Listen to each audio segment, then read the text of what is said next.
Okay, everybody, how you guys doing? Thank you so much for waiting to have this time with me. If today is your first time, please do me a favor and make sure that you subscribe. And for you die-hard returnees and our subscribers, I really want to, from the bottom of my heart, thank you. We sent out a survey and you guys answered to the survey and you said you wanted me to start broadcasting by this time, so I'm giving it a shot. Solomon BX, thank you so much for live. Esther, thank you so much. Good afternoon to you, all the way in Houston. And thank you, Solomon. Yeah, thank you for thanking me for doing a good job according to you. It's what you guys say that we believe. Now, let me give you a little warning. If I slip off during this broadcast, you need to forgive me because we've not slept. I've not slept. We've been monitoring a lot of things going on back home. Every time I say, okay, after this one I'll sleep, something else will break out and you have to follow it up. You have to ask people what's going on, and then something else breaks out. It's so sad. It's so frustrating, but you know what, we must continue. Make sure that you subscribe. If you have not subscribed, hit the notification bell, leave us a comment and give us a thumbs up. Now today we are Chinye, thank you so much, Chinye. Today we are going to be trying to understand who is for us and who is against us. We have come to the point in this our struggle where we are no longer supposed to be playing games. And I'm telling you, we are not supposed to be playing games anymore. If you don't have TV, I'm sure you have radio. If you don't have radio, I'm sure you have a tablet or a cell phone. There must be something that you, even if it is newspaper that you go and read. I'm sure you are aware of what is happening in Nigeria every day. It's not very soon. You start hearing, those data analysis where they say every 4 minutes somebody dies in Nigeria. Every this second. Very soon that's what you're going to start hearing now. And the annoying thing is that the government goes about it like nothing is going on. This morning, my heart was broken. My heart was broken. I saw the parents of these kids who are being held in Kaduna. Today was the day the kidnappers said that if they don't get their money, they were going to kill these kids. They have already killed 5 of them. Imagine if you are one of those kids, normal students going about their business. Imagine if you were one of them. You are in that room where they kept you people. If you notice, all the women are just tying wrapper.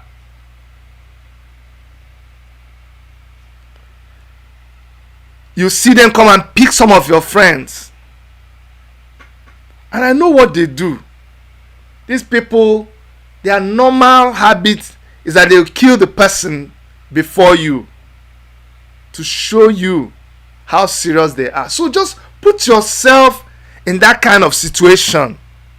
And why this is happening, why these people are being killed, and they are showing their parents their pictures of their children being killed. Why this is happening? Why other kidnappers are kidnapping people in every part of the country? Why people are being arrested haphazardly and being killed extrajudiciously? Some people are busy playing politics. But some people are busy just gallivanting, just yarning or patter, just misbehaving, That's all I can say, just misbehaving. Because I don't know what else to use to describe some of the things I see some of my friends doing. I saw this woman crying in front of National Assembly, weeping. She said, I no go school. But because I no go school, I say make I put my pikin. I'm ready to do anything to put my pikin through school. She's like, that is all my investment. All my investment in life is in my pikin. If they kill this my pikin, wetin I go do? And who is she running to? She's running to the government that she elected. She's running to the people that came and asked her to put them in power. Unfortunately, none of them could help him. None of the members of House of Rep could come out. None of the senators could come out. They sent an office staff. The office staff came and said, I'm not a politician, no. Then why are you there? But I can assure you, although I cannot speak for them, but I can assure you, that's just absolute nonsense. These women crying did not deserve that one senator will come and see them. I don't know if any of them went to see them after. But I saw Moyele Shore, I saw Dejade Anju, I saw Juwon, and so many guys there. My heart bled. Because in other climates, in other countries, the whole nation will be up in, there'll be riot in Canada.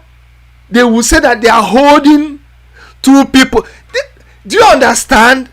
It's not that they don't know. If it is here, they will be looking for the person. See, if one person is missing, immediately. I saw one case when they were saying police told them they have to wait 48 hours. They know they do that thing again. They know they do the 48 hours.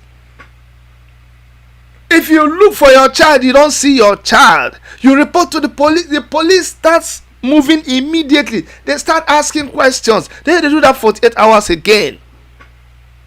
The next thing you will see on your phone, you will get an alert.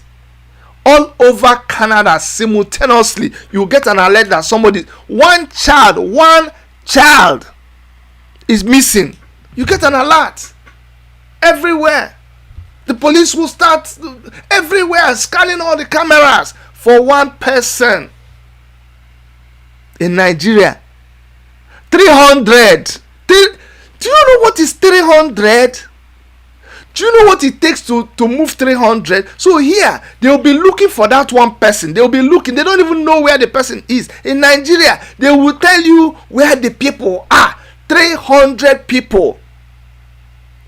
Whenever they come back, they will tell you there were like 7 people or 8 people with guns. And you cannot rescue 300 people from 8 people. And you are going to other countries to go and teach them about security. Are you well at all? Is something not wrong with you? Honestly speaking, I don't even know how to begin to analyze it. And so that is the situation. We are caught up in a country that does not care. If you hear care, they do not care. And just so you know, when these 300 people get kidnapped and we don't hear about it, we begin to suspect that maybe there's something else the government is doing. Maybe there's another plan that the government has. But it's not true. How do I know? Because somebody from the government will come and tell you, why are you people sounding as if it is something strange that 300 people were kidnapped? Is this the first time? Can you imagine? So when your government official tells you that kind of a thing, then that is they did it for you. They just prove to you what you're saying, that they don't care. My message today is directed to everybody who lives inside that contraption called Nigeria. Either you live inside there, either you live outside, either you are connected, especially those of us in the diaspora, because I see those are the people that are beginning to really get to me. Honestly, my anger today was really turned up. They turned up the heat of my anger today in a WhatsApp group. Somebody posted a video of an IPOB member that he said they arrested him, and this man is an Igbo man posting the video in a forum that it's an Igbo forum in Toronto here. And this man posted the video and he was saying, see, I told you people, now they don't catch you. Maybe they will even kill you. My head just exploded. I said, how dare you? How dare you? So they catch her. So what? Are you happy? So I went and told him, how that looked like stupidity to me. Because you're already in a war. Your enemy catch your brother and you're showing me the picture.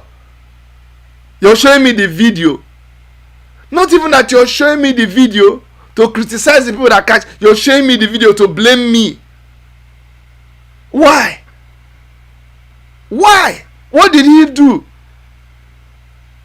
That is a member of ESN. So what? Are you not aware of what is happening? Did you hear that he kidnapped somebody? Did you hear that he went and killed villagers? Did you hear that he cut off the head of a villager? Did you hear that he displaced somebody's home?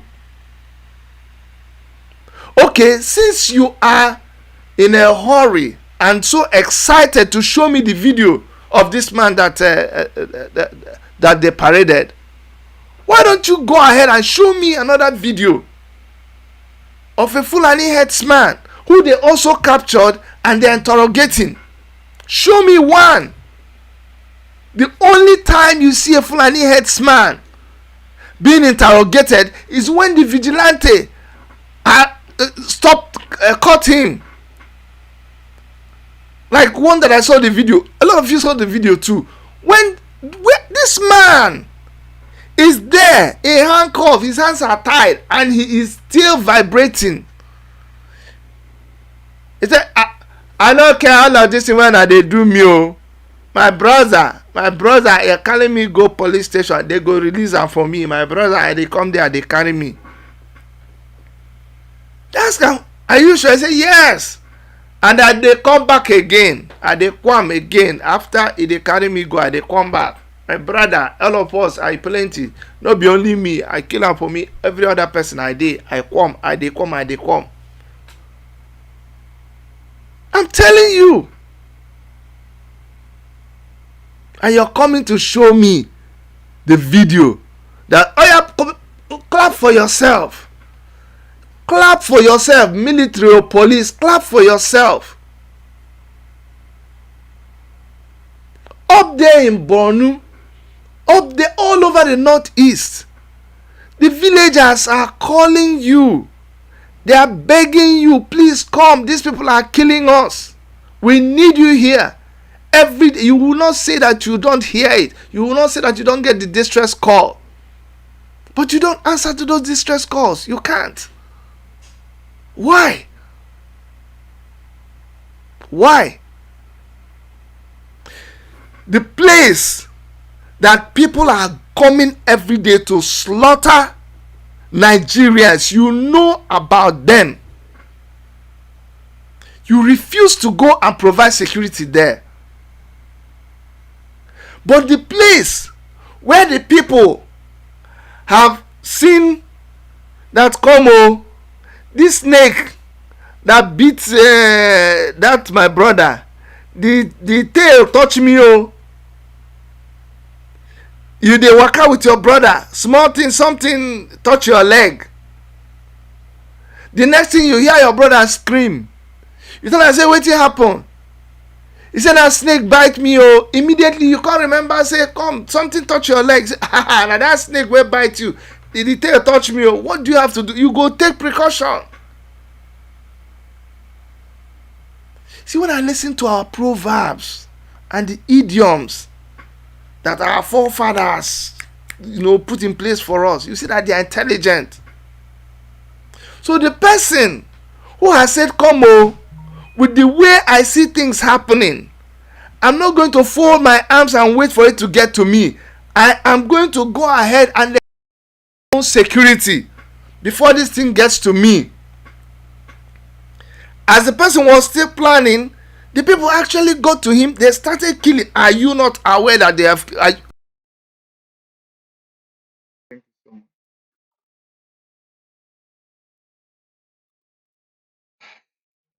You see what I've been talking about. This is exactly what I've been talking about. I talk about these attacks. Thank you so much for calling me. So all of this thing that I've been saying, oh my God, no audio, no. Okay, I believe you can hear me clearly now. Anyway, let's just keep going. Okay, sorry about that. I didn't realize that. I didn't know people that were calling me to tell me. But thank you so much. Thank you so much for calling me to alert me. Okay, I didn't realize that.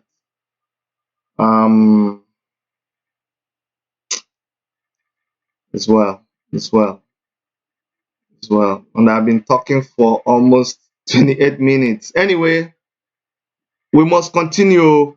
It doesn't matter. We must continue. I've switched over to another system. We must continue. Okay?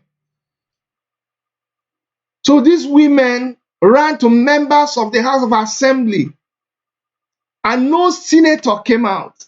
No member of House of Assembly came out. They sent an office worker to go and represent them. I saw Moyele Sowore there. I saw Dejade Andrew there. I think it was even Dejade Andrew that changed the whole atmosphere when he said, oh, we didn't come here, we just came here to beg. And I saw Sowore Andrew just turn around and say, you know what? Let's just leave this place. Because if we stay here, we'll just do something. And it will just mess up the whole place. But these women went to people that are supposed to protect them to say, what are you guys doing? What are you doing? These people said they were going to kill our kids today. And I just imagine if you were one of those children there in Kaduna in the hands of these kidnappers, how would you feel when they come and they kill 5 of your mates in front of you? How would you feel? And they keep keeping you in a very terrible situation so that you keep on making videos and telling your parents to come and rescue you. I was so upset with this guy. I said, before you show me that video, I want you to think about the imbalance and the partiality in the way the federal government of Nigeria does its things. The guy who, he did not deny you, the guy who told you that he kidnapped the Kankara students, you said you have forgiven him. He has confessed and you rehabilitated him. He submitted 40 AK-47s and you are jumping up. How much is AK-47? How much is that you think is a big deal? Meanwhile, this person that submitted 40 has plenty other guns. How do I know? Because whereas you paraded him everywhere, whereas you showed us how you are in control of things, how there's no more kidnapping, how everything is okay. Everybody just go back and sleep. You're the one-eyed man where everybody's blind. So when they wake up in the morning, you tell them, no, no, no, go back to sleep, go back to sleep. It's not morning. They say, okay, sir, okay, sir. But this same man that you said is now born again, is now repented. 4 days ago, he was killed. The same person killed by another rival gang. You know now, as business people, they were fighting for location. Very funny story. So where he normally stayed to do his operation, kidnap operation, another gang saw that he was being popular. That's the place that used to get money. Mind you, the government of Nigeria said that this man was no longer into kidnapping. But the story, if you read the story says that they went to his gang and they killed one of his members. This is somebody that the government said they have demobilized. So they continue doing their... Did you see the uselessness of the insecurity in Nigeria? Why? I can't even believe that there's a government that is sitting put and we're allowing them to sit down. We all should be ashamed of ourselves. The same person you paraded still has his men in the bush. And when they killed one of them, he said, no, Walai Talai, I'm going to revenge. He went back again. And then in a shootout, those people killed their own person. Listen, no, you will not hear that the government went to that place and flushed them out. You will just read this story in the paper like that. Next thing, watch at that particular spot. Did you understand? Do you understand the story I'm telling you? This is a verifiable location. We're not talking. You see, when they say they kidnap someone and they don't know. I wonder, is this forest we are talking about? Is it?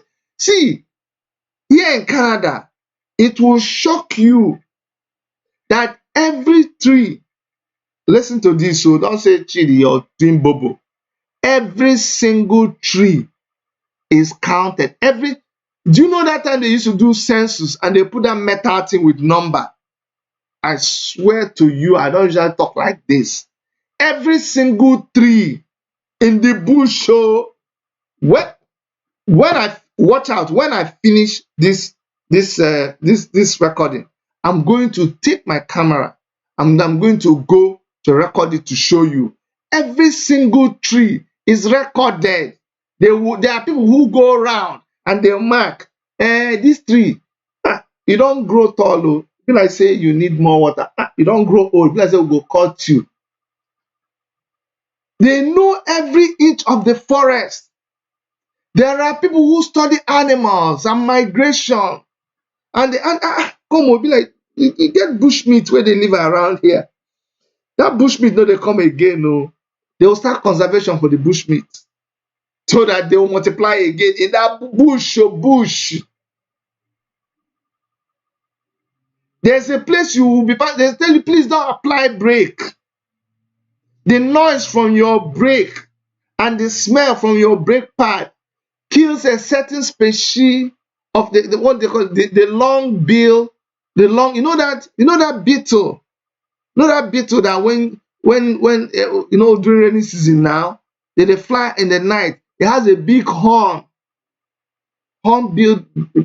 beetle. They say that species is being conserved here.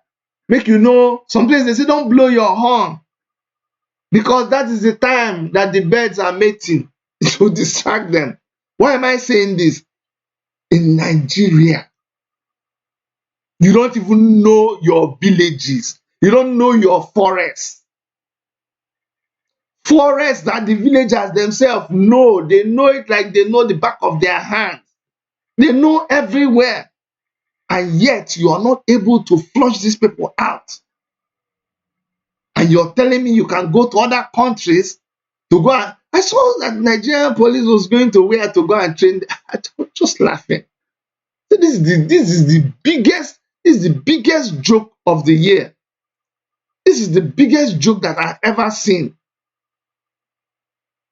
I'm telling you. And so, back to what I'm trying to say. You see the inequality? See how they treat people somewhere? You see how they treat people this other place? People who are protecting their own people, you fight them. The people who are killing you, you rehabilitate them. Give them more money to go and buy more arms and continue their kidnapping. And then you come and post, somebody will come and post a picture. You want me to start clapping for you. Something is wrong with you. Something is definitely wrong with you. So my question is, all you people that every time we post something, you come and you attack us, you are the ones that are the problem. You are the ones that are the problem we have. And your chief, chairman, president, leader is Major General Buhari, dead and alive. Any which one you want to choose. The one that is alive is completely dead. The one that is dead is completely dead. That is your chief organ of everything. And so we know you, we see you. We can fish you out. From the comments you make online, we know you very, very well. Clearly.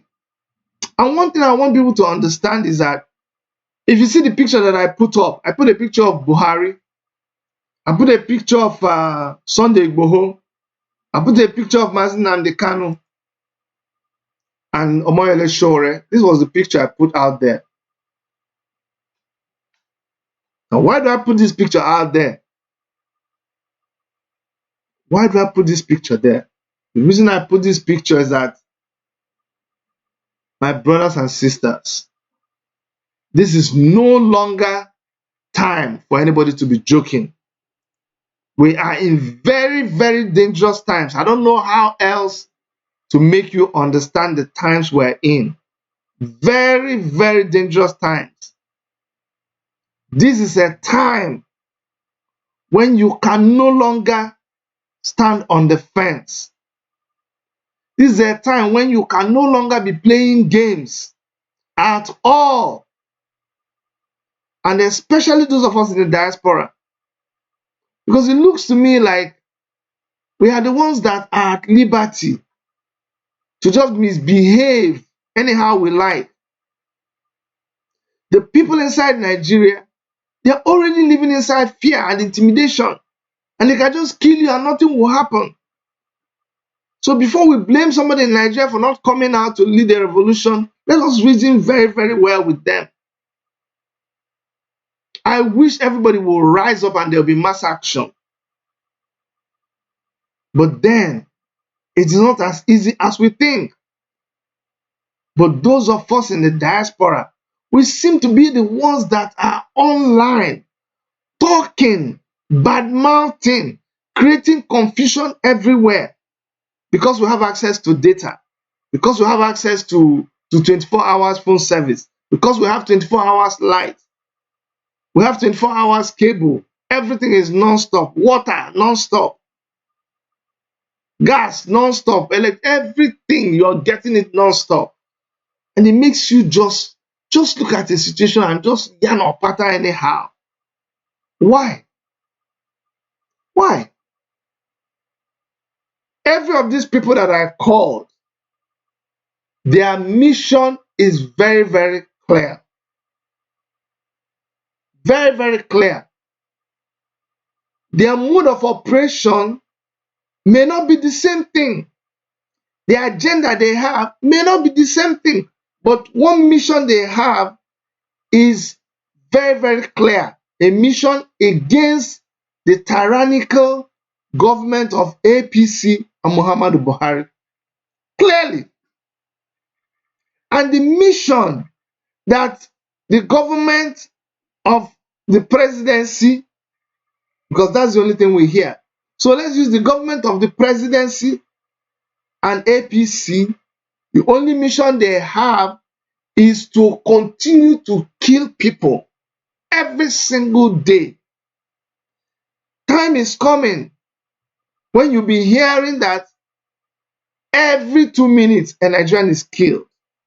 Every 2 seconds a Nigerian is. I'm telling you the way we're going. And nobody cares. Nobody cares at all. So what is the mission of this government is to just kill, kill, kill, kill, kill. Destroy, destroy, destroy, destroy, destroy. And what did the Bible say about the enemy, the devil? And he comes to kill, to steal, and to destroy. Has the APC government not destroyed our economy? Have they not? NNPC, your main source of income, has told you, don't expect any money from us. I even read somewhere that they slashed the salary of, the federal government is planning to slash the salary of workers. I said, please bring it on, slash it. Maybe it will quicken this thing. Where we're looking for a catalyst. Did you hear the other day that Nnamdi Kanu was so frustrated? He said, I should go this night, start some action, do something, take to the street. I can imagine how frustrated he must have felt the next morning when it sounded like everywhere was even more quiet. But like I said, I don't want to take it, I don't want to load it on people in Nigeria, because what should they even do? But you in the diaspora, you go posting all these things, attacking every single post, supporting a government that is killing people. What kind of a human being are you? What kind of a human being are you? You can no longer remain neutral in this whole thing. So for those of you who are masquerading, stop masquerading and just come out straight. Come out straight. Let's know where you stand. If you're with Buhari, stand clearly. Be supporting him. Like I know some people that are supporting him. They don't hide it. Be like them. If you support what ESN is doing, if you support Mazi Nnamdi Kanu, if you support IPOB, don't just do it with lip service. You'll come and say, all hail Biafra, all hail Biafra, IPOB, one for anywhere they shout it, you shout. But when it comes to what is needed for this period, this very, very critical period, nobody sees you around.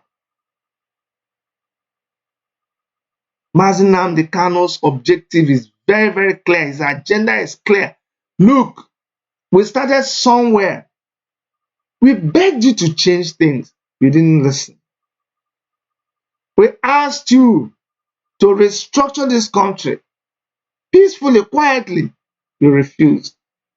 For years and years and years and years and years. We said, okay, give us a referendum. You said no. Actually, you now answered like that wicked king. You know the wicked king? And whenever they ask him for something, he will go and triple their hardship. When we asked you for a referendum, that's when you now started killing IPOB people all over the place.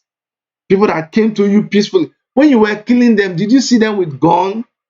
Did you see them with anything? When you killed them in Igboho, where they were just gathered and singing, were they carrying any ammunition? When you killed them in front of Mazi Nnamdi Kanu's house, did you see? He said they were throwing stones at you, and so you were throwing stones at an armored tank. Stone, no, not rocket launchers, not anti-tanker missile, anti-tank missile. No, that they were throwing stones. You killed how many people there? You went to Headbridge, you killed people in Asaba, you killed. Everywhere, kill, kill, kill. You came to Enugu, you killed. And so we finally said, okay, I'm done. I'm done negotiating. I'm done sitting on a round table with you. I will not allow you to cross this line and come and touch my people. We are going to save ourselves. Remember what Mordecai told us, Esther? That peradventure, you don't help us. For adventure, the king does not help us. God will raise another person to help us. That is the state of the people of Biafra now.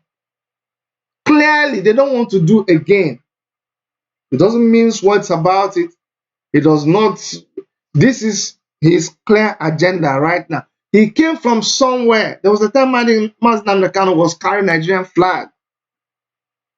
You will not believe it. Carrying Nigerian flag, asking for a better Nigeria for people who don't know him.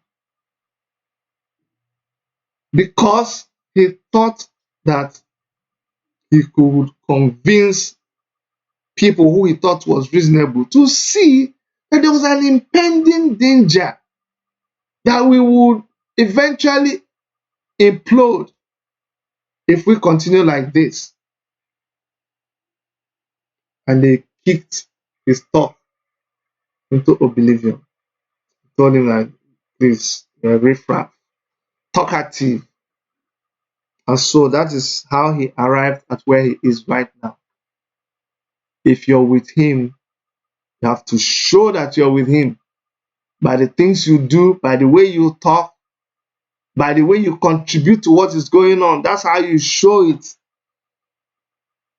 Let me warn some of you who always come to my channel and my anyway. Now you get your mouth. Now you get. I don't even care. You can write whatever you like. I don't do what I do for you, or to get acknowledgement from you, or to get acceptance from you. It's beyond that. What is even unseen is more than what is seen. I'll just leave that up there. How about Omoyele Sowore? Omoyele Sowore, from way back, he has been fighting this fight. People have tried to blackmail him. People have called him all kinds of names. People have said, yes, it was you that brought in Buhari. He said, show me. There, by castigating Jonathan, all those things you wrote against Jonathan. That is why. Sowore will tell you, listen, I am Yoruba. But check, I see I am Ijo Yoruba. From the south part of Yoruba. Just like you have people who are Yoruba, but they are like Kogi Yoruba. And other, you know that very well more than me. So that he is related to Jonathan through their south connection. And he was the one who fought. It was Sahara reporters that released the information that Yaradua was dead, though. Nobody did anything. They couldn't even let Jonathan come and see the president. The wife of the president was running the nation. Sahara reporters stood their grounds and fought, single-handedly, with only people like Obi Ezekwesili that could speak up that time. So they fought and insisted that Jonathan should be the president of Nigeria. And go and ask anybody, if you think that, okay, yes, he's responsible, then he is responsible for making Jonathan become the president of Nigeria. And go and watch the videos that I did with him, or the panel discussion that we had. Or even with at Njenje Media TV, the interview we had with Njenje Media, recent one. Said Jonathan sent someone to come and meet him. And say, I don't know how you did it. This is to thank you. This money is to thank you. And he rejected the money. And I said, okay. That person said, Oga says, anything you want. Let's make you a minister. Let's make you something. And he rejected it. Why am I going to lay this background? I'm trying to show you that through the years, even as you are a freedom fighter and you believe in the struggle and you know where you're going, the road will not be easy. There will be a time when everybody will run the other way. There will be a time when people will betray you. You will not always have the crowd around you. But the only thing that will pull you through that period is consistency. I have seen it. I know it like I know that my name is Chidi. The only thing you need to do is to remain consistent. And what is Omoyele Sowore's agenda? His agenda is that Look, before every other thing, and by the way, why I talked about the story of Jonathan and Showore is because people like to, when Jonathan now came up and there was insecurity and there was so much bribery and all that, and started attacking him. Everybody who wanted Jonathan to come back, especially we, the Easterners, we didn't like Omoyele Showore. But check very well now and ask yourself, is it about Jonathan? Was it only about Jonathan? How could it be? How about Shoneko? Did they not attack Shoneko?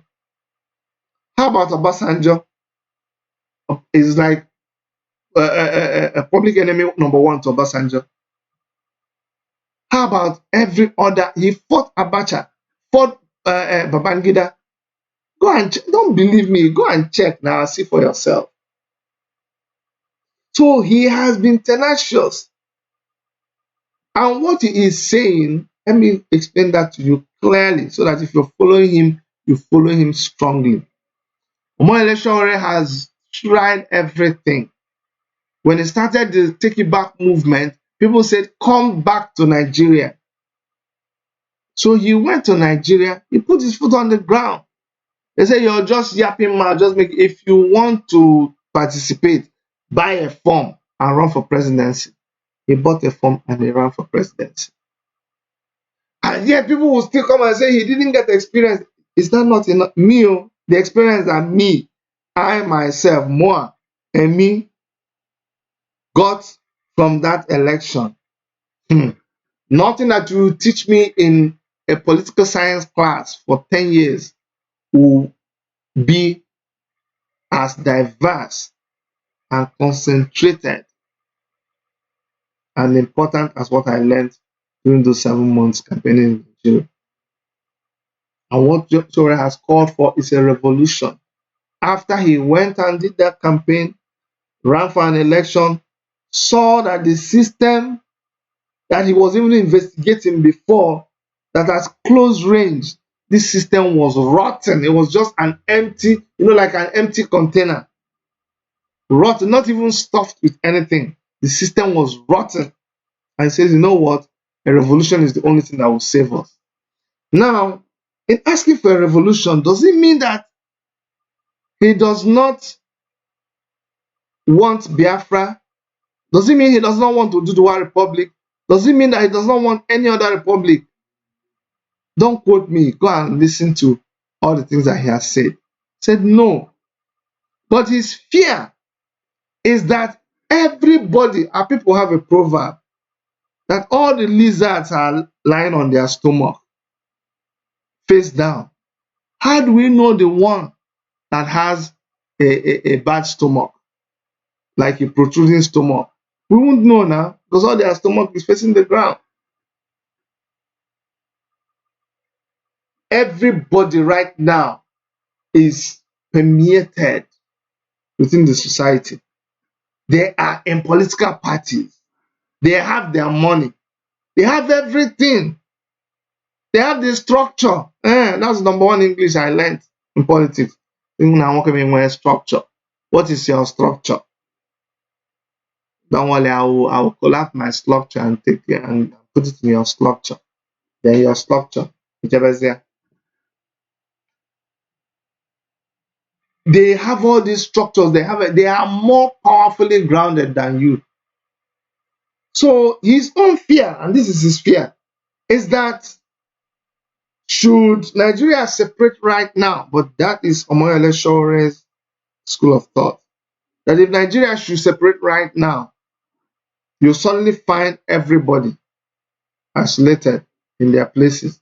But inside those divisions, inside those countries within Nigeria, you're going to have these miscreants. All of those people, they would have changed their name. They would have even permeated different organizations, and they will, because they are good at the game. Because remember, you're still going to conduct election in all of these places. So that's why he's saying that if there was a revolution, that revolution would take care of everything that is not good, everything that is not good, that revolution will take care of it. After that revolution has taken care of it, you will now see that the people who are remaining are people who have already come out of a struggle. These people will now sit together and say, that thing that the former constitution with the former government could not allow us to do, that will be the first thing to do. You have your referendum. And then whatever you agree to do, you do it.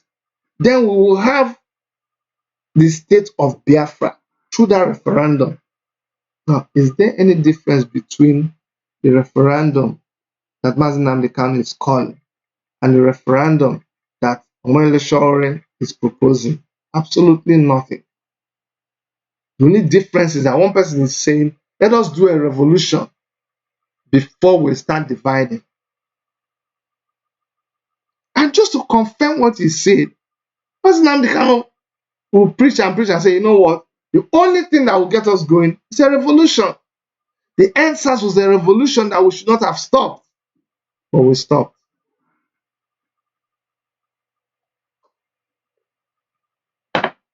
Let me warn you, if I slip off doing this show, you have to forgive me.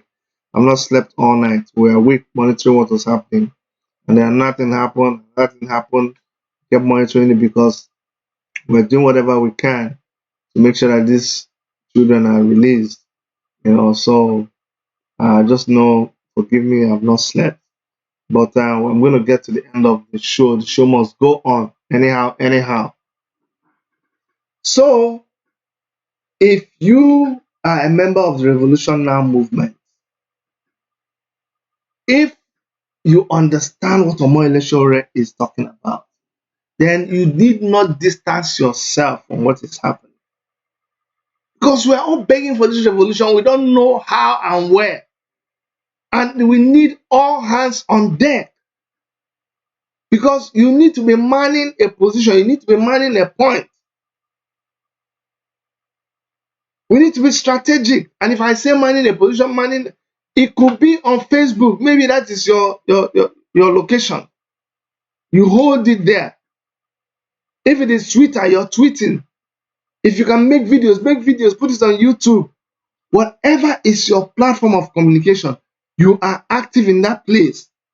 If you're mobilized and you mobilize people, whatever it is, you are busy doing. That's what they say in the military. No time for civilian activities at all. If you believe in the Revolution Now movement, then we should see you, not just wearing orange beret. People, people have so many conspiracy theories. Somebody said, Chidi, they wear your orange beret again. Some days you wear, some days I don't wear it. Doesn't mean anything. I still believe in that cause. And whatever it will take to start that revolution in Nigeria, it has my 100% approval. Because that is where it has come to, unfortunately. So, like I said, if you're following Sowore, get in touch with him, stay on course, don't be distracted, and don't be flippant, don't jump up and down. Whatever is the most painful thing, you jump to it. When it looks like it's not ready, you jump back. No. If you are like me and you are from the eastern part of the contraction called Nigeria, or you identify as a Biafran, what should you do? You have to make sure that you support. If you say you don't like Mazi Nnamdi Kanu, I don't know who you want to support, but keep supporting them. Don't just, the worst is when you fold your arms and you don't do anything, and you expect God to drop from heaven and solve your problem for you. No. It ain't happening at all. Okay? Now, Sunday Igboho. A lot of people have said, oh, you know what, Chidi, you don't know Sunday Igboho. I will never have anything to do with Sunday Igboho. Sunday Igboho did this, he did that. He was a thug. He's an a PDP agent. He did this, he did that. But I'm telling you the truth. I'm telling you the truth. Anybody who I just sometimes I won't tell you I don't care what they did in the past. But whatever they did in the past, and they get to a point where they say, you know what, I'm going to confront this thing that is disturbing you. Even if I don't know this person, even if I don't have any relationship with them, it's just going to say, Chidi, this thing that is attacking you, I offer myself to attack that person. What do you think I'm going to do? I'm going to give that person my 1000% support. Because they are doing something in the direction that we ought to be going. And that's what you want, forward ever. After today, what do we fall back? No, we keep moving forward.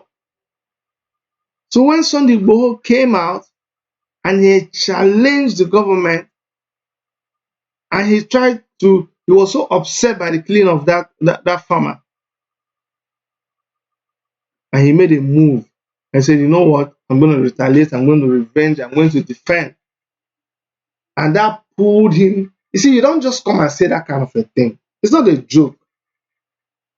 It is not a joke, and I hope that it is not a joke. Well, I can't say it is. But of course, we watch everybody. We give everybody time to see that you will be consistent. We just, although Sunday Igboho has been there for a long time, he has done so many brave things.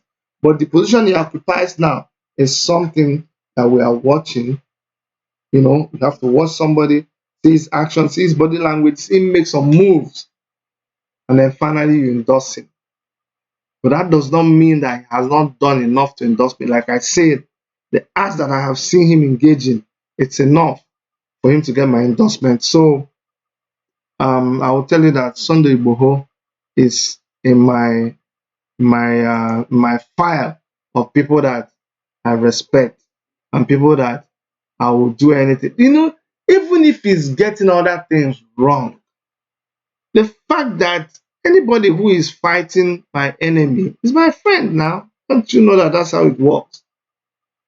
Because the more the people that are fighting my enemy, the more he'll be weak now. And the more likely I am to defeat him.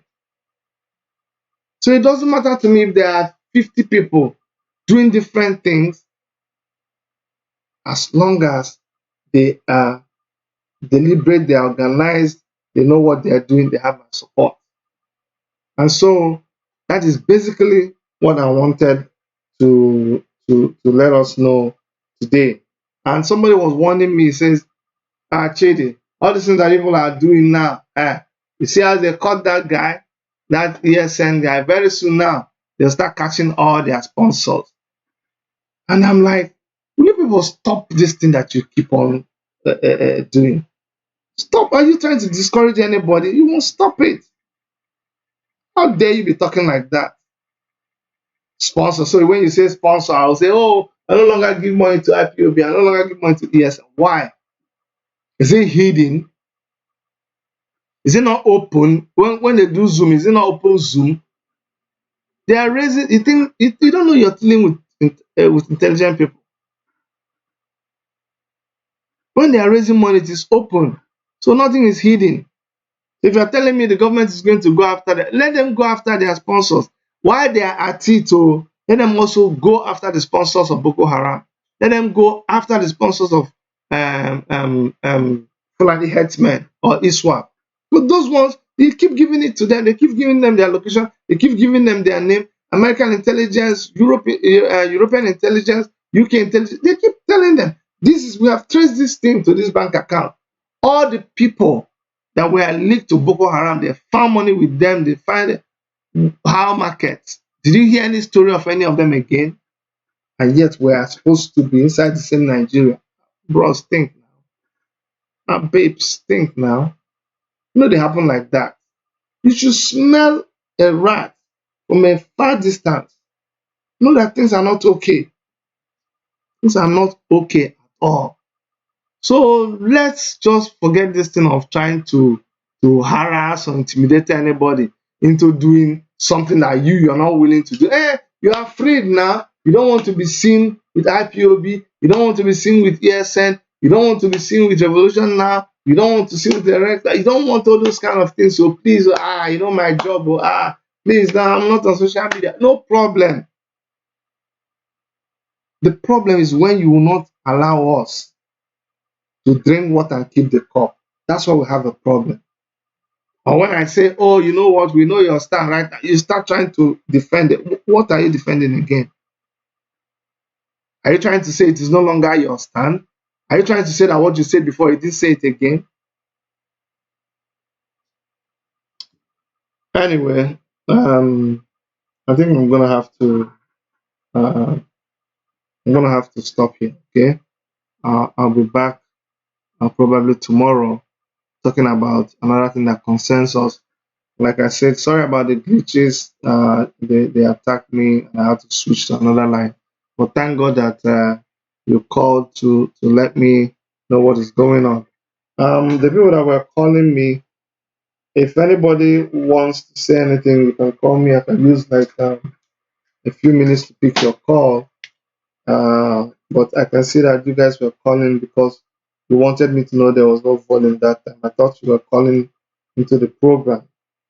Okay, but if there's no call coming in, we're just gonna end the program and get doing something else. This year, there's so much work to be done these days. There's so many stories of people going through things, suffering, hardship everywhere. You know, we have to keep moving. We have to keep moving. So I'm gonna wait 2 minutes to see if any call. If you really want to call, because I saw a couple of calls. Also, I need to go to my shop. As Igbo man, you have to have a shop where you go and sell things. I'm going to my shop. Um, so I'll probably have to end this so I can join the meeting. I think they even started. All right, guys. See you guys very soon. Okay. Take care of yourself. I truly love you. Okay.